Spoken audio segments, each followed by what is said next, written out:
आपने हिमाचल का जिक्र किया तो रोहन जी एक छोटा सा आपसे जवाब गुजरात पर, वहां पर आप क्यों फेल हो गए? वहां पर आपको क्या लगता है लोकल इश्यूज मायने नहीं रखते? वहां पर और साथ ही इस बार तो ऐसे इलाके जहां पर कभी बीजेपी नहीं जीती थी, कांग्रेस हमेशा गढ़ बनाकर रखती थी, चुनाव दर चुनाव जीतती थी, वो भी ये छीन ले गए। देखिए बिल्कुल अंजना जी, आप जानते हैं कि जब एनालिसिस करते हैं तो ईमानदार होना चाहिए। हमारी हार हुई, उसके कारण हम लोग भी स्टडी कर रहे हैं। पर मुख्य मुद्दा मुझे जो लग रहा है कि इस बार हमने जो कहा था कि हम माइक्रो कैंपेन करके डोर टू डोर करके करेंगे, चुनाव प्रचार जिस प्रकार से लास्ट हफ्ते 10 दिन में हुआ, आप भी थी वहां पे, जो जनता का जो सिचुएशन था, लोग बहुत नाराज थे, पर कहीं ना कहीं उसको कैपिटलाइज करने में हम लोग जो है विफल साबित हुए। देखिए यही फर्क है हम और बीजेपी में। आप ये भाजपा को सवाल पूछिए हिमाचल पे, अरे नहीं नहीं नहीं, घुमा घुमा के पूरे देश में लेके जाएंगे। अब इनके लिए तो हिमाचल देश के नक्शे में नहीं रहेगा, अब नाम ही नहीं ले हिमाचल का, ये इनका हाल है। वहां पे उनके राष्ट्रीय अध्यक्ष है, वहां पे उनके केंद्रीय मंत्री अनुराग ठाकुर, सारी की सारी सीट वहां पे आ रहे। आज बोलने का उनको अधिकार नहीं है। आज मोदी जी ने वहां पे भी तो प्रचार किया था, वहां पे क्यों आ रहे? जवाब तो बनेगा। अगर क्रेडिट उनको दिया जाता है गुजरात का, तो डेबिट भी तो हिमाचल का उनको जवाब दीजिए। मुद्दा बताइए, आप क्यों नहीं दे पा रहे हैं? देखिए हम हिमाचल में 60 में 26 जीते, हम साफ हो गए। ये जो है गुजरात में 182 में 16 जीते, अरे क्यों वो बताइए, फिर बीच में चिल्लाने लगे। मैंने आपको कहा मैं बता रहा हूं, 3 चुनाव थे, तीनों में आप सत्ता में थे, तीनों हार गए। और तीनों का उत्तर दे रहा हूं आपको। एमसीडी में हमारा वोट परसेंटेज बढ़ गया। हिमाचल प्रदेश में 0.9% से आ रहे हैं।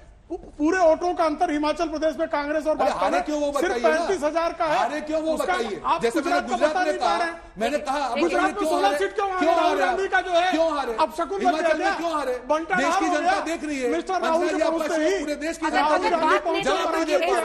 जवाब नहीं दे पा रहे। बात नेतृत्व की है तो फिर आपसे एक सवाल, आम आदमी पार्टी दिल्ली में उनका शासन, 2 राज्यों में, अगर हम क्षेत्रीय दलों को देखें, आप लोग अखिलेश यादव का इतना दम भरते हैं, उधर नीतीश कुमार भी बहुत दम भर रहे हैं और उनकी उम्मीदें दिख रही हैं 2024 को लेकर, लेकिन आम आदमी पार्टी 2 राज्यों में, क्षेत्रीय पार्टी का निकलना दूसरे राज्यों में, लेकिन ये काम समाजवादी पार्टी कर पाई, न जेडीयू कर पाई, न बीएसपी, कोई ऐसी क्षेत्रीय पार्टी नहीं कर पाई है, वो कर पाए हैं। अखिलेश यादव या अन्य नेता ऐसा क्यों नहीं कर पा रहे हैं, अगर उनको बार बार कहते हैं मोदी को चुनौती देनी है तो?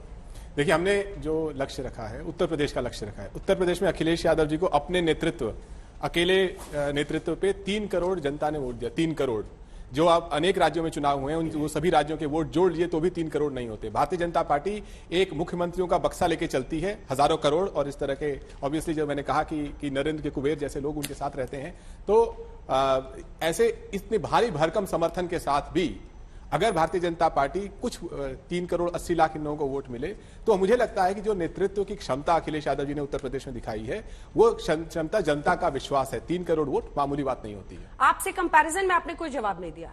वो तो निकले ना एक राज्य से, दूसरे राज्य में गए, तीसरे में गए, वहां से नेशनल पार्टी भी अनेक पार्टियों की अपनी राजनीति होती है। आम आदमी पार्टी ने दिल्ली में अच्छा काम किया है, जो उनकी स्कूल का मॉडल है या उनका जो मोहल्ले क्लिनिक का मॉडल है, उसने जनता को आकर्षित किया है, जिसका लाभ उन्हें अन्य राज्यों में मिलता है। ये उनके संगठन की क्षमता है, उसकी मैं तारीफ करता हूं।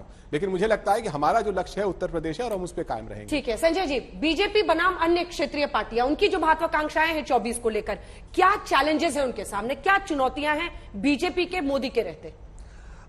देखिए अगर अलग अलग राज्यों को देखें और इलेक्टोरल कंटेस्ट को देखें, बीजेपी ने उन राज्यों में प्रदर्शन बहुत अच्छा किया जहां उनका मुकाबला कांग्रेस से होता है। जिन जिन राज्यों में बीजेपी का मुकाबला रीजनल पार्टी से होता है, वहां पर उन्हें चैलेंज ज्यादा फेस करने को मिलता है। चाहे हम बंगाल की बात करें, उड़ीसा की बात करें, आंध्रा, तेलंगाना, ऐसे तमाम राज्य हैं। तो आने वाले 2024 के चुनाव में भी बीजेपी के लिए उन राज्यों में चुनौती ज्यादा है जहां एक रीजनल पार्टी की सरकार है। बीजेपी को उसके लिए अलग से तैयारी करनी पड़ेगी और मुझे लगता है बीजेपी के लिए शायद रास्ता आसान है उन राज्यों में जहां उनका मुकाबला सीधे कांग्रेस से है।